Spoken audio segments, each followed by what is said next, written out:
میری زندگی کا مقصد تیرے دین کی سرفرازی، میں اسی لیے مسلمان، میں اسی لیے نمازی، میری زندگی کا مقصد تیرے دین کی سرفرازی۔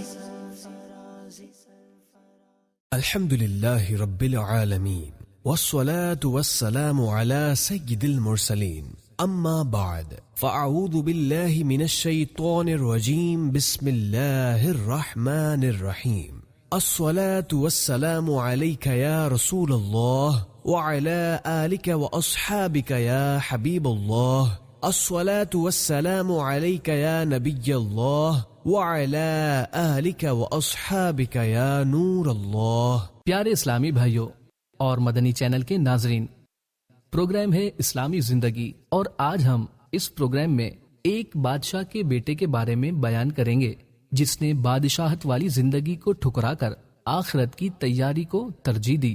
آخر تک اس سلسلے میں شریک رہیے۔ آئیے سب سے پہلے درود پاک پڑھنے کی فضیلت سنتے ہیں۔ حضرت سیدنا شیخ عبدالحق محدث دہلوی رحمۃ اللہ علیہ فرماتے ہیں، درود شریف سے مصیبتیں ٹلتی ہیں، بیماریوں سے شفا حاصل ہوتی ہے۔ صلو علی الحبیب صلی اللہ علی محمد صلی اللہ علیہ وآلہ وصحبہ وسلم۔ دنیا کو چھوڑ کر آخرت کی تیاری۔ حضرت سیدنا عبداللہ بن الفرج العابد رحمۃ اللہ علیہ فرماتے ہیں، ایک مرتبہ مجھے کسی تعمیری کام کے لیے مزدور کی ضرورت پڑی۔ میں بازار آیا اور کسی ایسے مزدور کو تلاش کرنے لگا جو میری خواہش کے مطابق ہو۔ میری نظر ایک نوجوان پر پڑی جو سب سے آخر میں بیٹھا ہوا تھا۔ اس کا چہرہ شرافت و عبادت کے نور سے چمک رہا تھا، جسم بہت ہی کمزور تھا۔ اس کے سامنے ایک زنبیل یعنی ٹوکری اور رسی پڑی ہوئی تھی۔ اس نے اون کا جبہ پہنا ہوا تھا اور ایک موٹی چادر کا تہبند باندھا ہوا تھا۔ میں اس کے پاس آیا اور پوچھا، اے نوجوان، کیا تم مزدوری کرو گے؟ کہنے لگا، جی ہاں۔ میں نے پوچھا، کتنی اجرت لوگے؟ اس نے جواب دیا، 1 درہم اور 1 دانق یعنی درہم کا 6واں حصہ لوں گا۔ میں نے کہا، ٹھیک ہے، میرے ساتھ چلو۔ وہ نوجوان کہنے لگا، جیسے ہی مؤذن ظہر کی اذان دے گا میں کام چھوڑ کر نماز کی تیاری کروں گا، اور نماز کے بعد دوبارہ کام شروع کروں گا۔ پھر جب عصر کی اذان ہوگی تو میں فوراً کام چھوڑ کر نماز کی تیاری کروں گا اور نماز کے بعد کام کروں گا۔ اگر تمہیں یہ شرط منظور ہے تو میں تمہارے ساتھ چلتا ہوں، ورنہ کوئی اور مزدور ڈھونڈ لو۔ میں نے کہا، مجھے تمہاری یہ شرط منظور ہے۔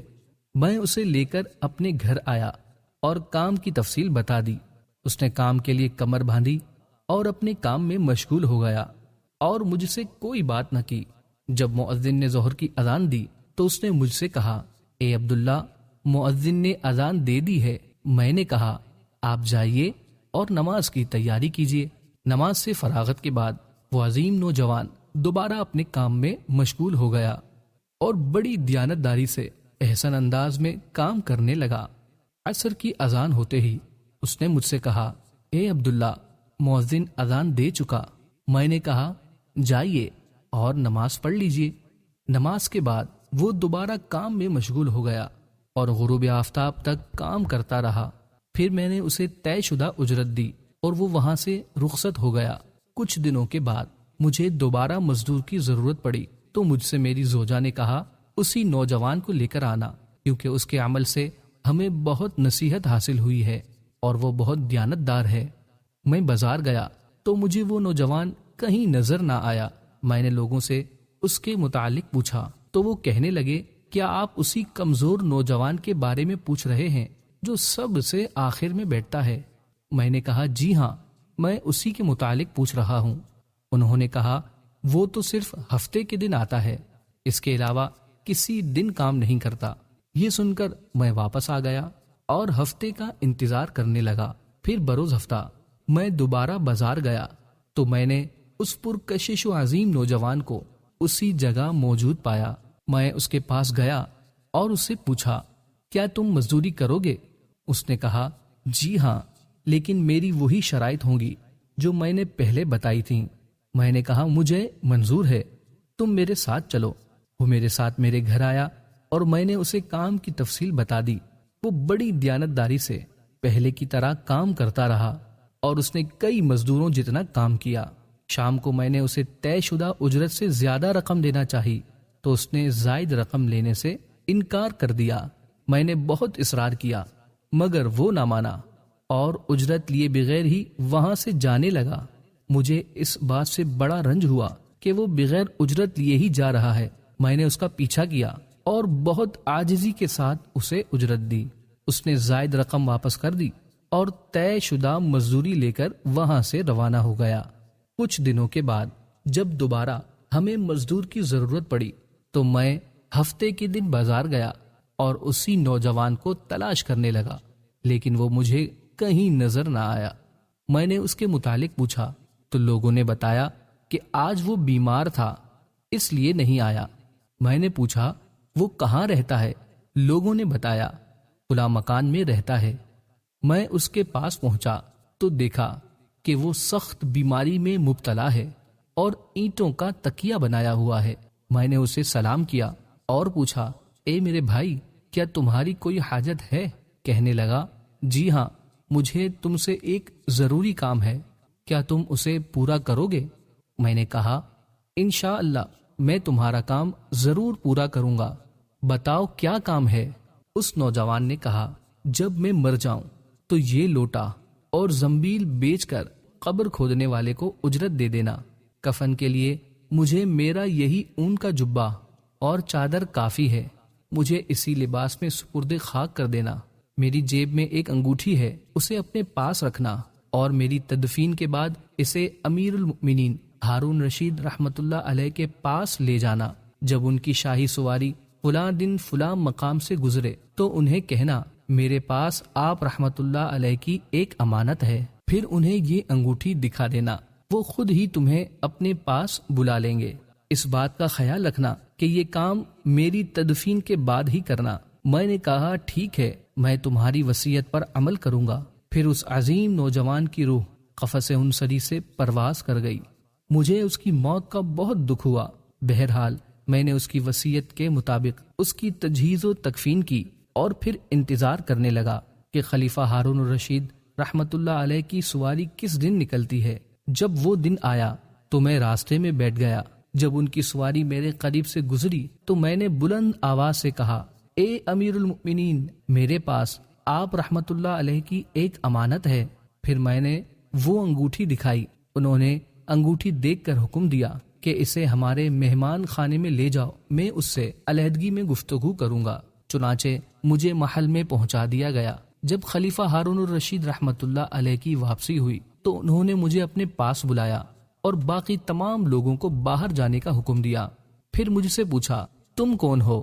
میں نے کہا میرا نام عبداللہ بن فرج ہے۔ انہوں نے پوچھا تمہارے پاس یہ انگوٹھی کہاں سے آئی؟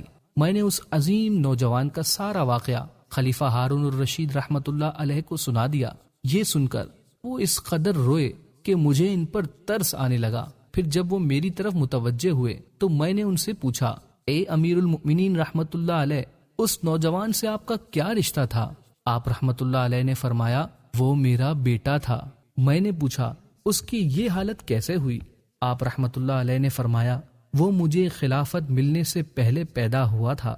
ہم نے اس کی خوب نیک ماحول میں پرورش کی اور اس نے قرآن کا علم سیکھا۔ جب مجھے خلافت کی ذمہ داری سونپی گئی تو اس نے مجھے چھوڑ دیا اور میری دنیاوی دولت سے کوئی فائدہ حاصل نہ کیا۔ یہ اپنی ماں کا بہت فرما بردار تھا۔ میں نے اس کی ماں کو ایک انگوٹھی دی جس میں بہت ہی قیمتی یاقوت تھا اور اسے کہا یہ میرے بیٹے کو دے دو تاکہ بوقت ضرورت اسے بیچ کر اپنی حاجت پوری کر سکے۔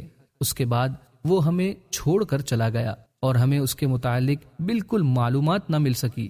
آج تم نے اس کے متعلق بتایا ہے۔ پھر آپ رحمت اللہ علیہ رونے لگے اور کہا آج رات مجھے اس کی قبر پر لے جانا۔ جب رات ہوئی اور ہم دونوں اس کی قبر پر پہنچے تو خلیفہ ہارون الرشید رحمت اللہ علیہ اس کی قبر کے پاس بیٹھ گئے اور زار و قطار رونا شروع کر دیا اور ساری رات روتے روتے گزار دی۔ جب صبح ہوئی تو ہم وہاں سے واپس آ گئے۔ آپ رحمت اللہ علیہ مجھ سے فرمانے لگے تم روزانہ رات کے وقت میرے پاس آیا کرو، ہم دونوں اس کی قبر پر آیا کریں گے۔ میں ہر رات ان کے پاس جاتا، وہ میرے ساتھ قبر پر آتے اور رونا شروع کر دیتے، پھر واپس چلے جاتے۔ پیارے اسلامی بھائیوں، کیسا دنیا سے بے رغبتی کا جذبہ تھا۔ والد صاحب امیر المؤمنین ہیں، لیکن ان کے مال سے کچھ بھی لینا پسند نہیں کیا، بلکہ خود محنت و مزدوری کر کے اپنا پیٹ پالتے رہے۔ یاد رکھیں، دنیا کی محبت جس دل میں ہو، اس دل میں اللہ پاک کی محبت نہیں آ سکتی۔ اللہ پاک نے حضرت سیدنا داود علی نبینا و علیہ الصلاۃ والسلام سے فرمایا، اگر تو مجھ سے محبت کرنا چاہتا ہے تو دنیا کی محبت کو اپنے دل سے نکال دے، کیونکہ میری اور دنیا کی محبت ایک دل میں جمع نہیں ہو سکتی۔